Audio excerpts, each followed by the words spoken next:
میرے دوستو، رسول اللہ صلی اللہ علیہ وسلم نے ایک حدیث میں فرمایا، ایک صحابی ہیں،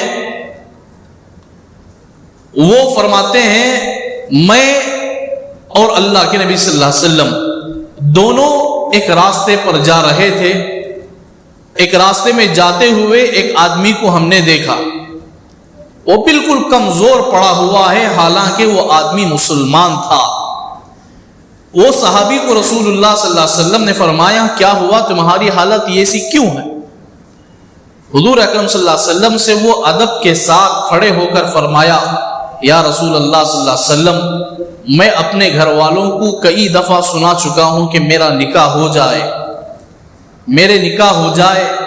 حضور علیہ الصلوۃ والسلام نے فرمایا، تو پھر گھر والوں نے کیا کہا؟ حضور نے فرمایا، تو نکاح کے قابل نہیں۔ حضور نے پوچھا وہ صحابی سے، کیا تجھے نکاح کے قابل نہ رہا؟ کیا تجھ میں طاقت نہیں صحبت کرنے کی؟ وہ صحابی فرماتے ہیں، یا رسول اللہ، مجھ میں بہت سی طاقت۔ حضور نے فرمایا، پھر غسل کر لے، میرے ساتھ آ۔ پھر غسل کیے، ان کے ساتھ آ گئے، مسجد نبوی میں کھڑے ہو کر اعلان کیا، ہے کوئی میرا ساتھی کا نکاح کرنے کے لیے کوئی عورت دینے والے؟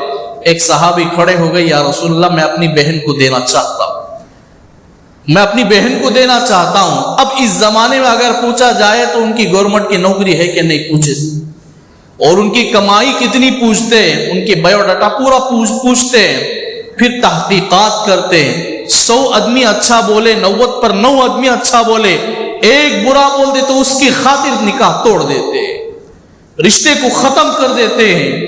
اللہ کے نبی پوچھ رہے ہیں، ہے کوئی میرے ساتھی سے نکاح کروانے والا؟ تو ایک صحابی کھڑے ہوئے، یا رسول اللہ، میں اپنی بہن کو دینا چاہتا ہوں۔ حضور نے فرمایا، جاؤ ان سے نکاح کر لو۔ آپ نے نہیں فرمایا کہ تمہاری بہن کو لے کر آؤ، آپ نے نہیں فرمایا کہ تم سامنے آؤ، بات چیت کر لیں گے۔ حضور نے فرمایا، جاؤ ان سے نکاح کر لو۔ وہ صحابی لے گئے، اپنے گھر میں بیٹھائے، نکاح کر لیے۔ پھر واپس آ کر کہنے لگے، یا رسول اللہ، میرا نکاح ہو گیا۔ نکاح پڑھوانے والے بھی وہی ہیں، نکاح کرنے والے بھی وہی ہیں، جو مجلس قائم تھی اسی میں نکاح ہو گیا ہے، اسی میں نکاح ختم ہو گیا ہے۔ میرے دوستو، جس کا جس میں رواج رہا، آج ہم اس رواج پر قائم ہیں۔ لوگوں نے درمیان میں یہ تمام چیزوں کو اختیار کیا، جس سے ہم فضولیات میں پڑ گئے ہیں، جس سے ہمارے اخراجات میں بے ضرورت حرام میں مبتلا ہو کر، دوسروں کو دعوت دے کر، دوسروں کو کھلا پلا کر، ان کی نمازوں کو، ان کے روزوں کو، ان کے اعمال کو اللہ کے لیے ضائع نہ کریں۔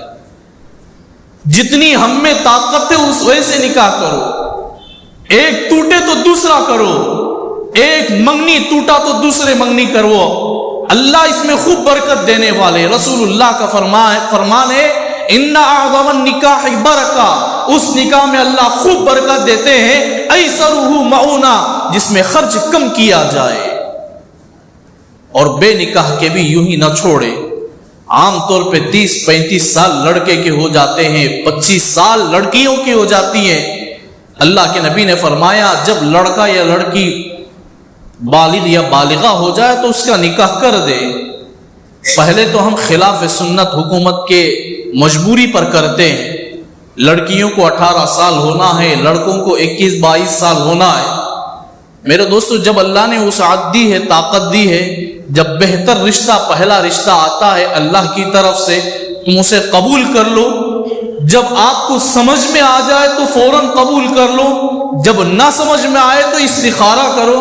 دوسروں کو استخارہ پر محتاج بنانے کی ضرورت نہیں ہے، استخارہ میں دوسرے سے مانگنے کی ضرورت نہیں ہے۔ ہم کسی کے پاس گئے، استخارہ کر کے دیکھو، بولنے کی ضرورت نہیں، ہم خود کر سکتے ہیں۔ مختصر سا عمل ہے، ان عمل کو ہم کرنے پر اللہ تعالی ہمیں اس کے ذریعے سے بتا دیتے۔ 7 دن کرنے سے، 3 دن کرنے سے اللہ آسانی سے بتاتے ہیں، اس میں خیر بھی رکھا ہوا ہے۔ دوسرے آ کر بول دیتے ہیں، ہم اسے قبول کر لیتے ہیں، پھر نکاح کے بعد لڑائی جھگڑے میں ٹوٹ پھوٹ ہو جائے، پھر بولتے ہیں کہ وہ استخارہ کرنے والا برابر نہیں ہے۔ خود اپنے آپ سے کر لے۔ استخارہ کہتے ہیں اللہ سے مشورہ کرنا ہے۔ جب آپ کو تسلی ہو جائے، مشورہ کی ضرورت نہیں ہے، بسم اللہ بول کر بات دے دو۔ اگر آپ کو تسلی نہ ہو تو استخارہ کرو، خود سے کرو، دوسروں کا پاؤں پکڑنے کی ضرورت نہیں ہے۔ دوسروں کے سامنے ہاتھ جوڑنے کی ضرورت نہیں ہے، تم خود کر سکتے ہیں، ان پڑھ بھی کر سکتا ہے، پڑھنے والا بھی کر سکتا ہے، پوری زندگی پڑھا لکھا نہیں ہے وہ آدمی بھی کر سکتا ہے، مختصر سا عمل سے۔ کئی طریقے استخارہ کے، اللہ ہر طریقے میں اس کے لیے راستہ کھولے۔ یہ حضور کی سنت ہے، حضور کی سنت میں خیر ہے، اور خیر کے ساتھ جو آدمی جوڑا ہوا ہوتا ہے اللہ اسے کبھی شرمندگی کا سامنا نہیں کرواتے۔ میرے دوستو، یہ سنت نبی ہے صلی اللہ علیہ وسلم، ہم خیر کے ساتھ نکاح کریں۔ اور عام طور پہ نکاح کے موقع پر لڑکا نہ سسرال کی حالت کو پہچانتا ہے، نہ اپنے گھر والوں کی حالت کو پہچانتا ہے، بے جا لڑکی والوں پر ظلم و زیادتی کرتے ہیں۔ خدا کے لیے ایسے ظلم و زیادتی سے نہ بکھر جائے، اللہ ہم سب کی حفاظت فرمائے۔ ہم کماتے بھی ہیں، مرد ہیں ہم لوگ، کبھی ہم کسی کے سامنے ہاتھ پھیلانے کی، اللہ ہمیں موت تک کسی کے سامنے ہاتھ پھیلانے سے بچائے رکھے۔ یاد رکھو، تم نکاح کے دن کسی کے سامنے تم مانگ کر، لڑکی گھر والوں سے مانگ کر ایک مرتبہ تم کسی چیز کو حاصل کر لو گے نا، پھر اللہ تعالیٰ لوگوں سے مانگتے تم نہ کر، تم ہی کروا دیں گے۔ اللہ ہمیں دوسروں کے محتاج بنا دیں گے۔ ہم اللہ سے مانگیں گے، اللہ سے ہماری ضرورتیں پوری کروائیں گے۔ اللہ دینے والے ہیں، اللہ ہی سے کریں گے۔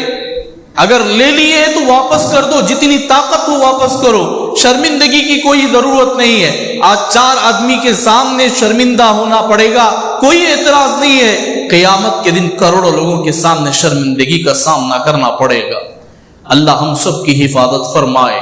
ہم نکاح کو نکاح کے ساتھ کریں، نکاح کو سنت کے ساتھ کریں، نکاح کو سنت سمجھ کر کریں، نکاح کو جیسے نبی نے نکاح کر کے بتایا ہے اور صحابہ کو کروا کر بتایا ہے، ایسے ہم نکاح کریں گے۔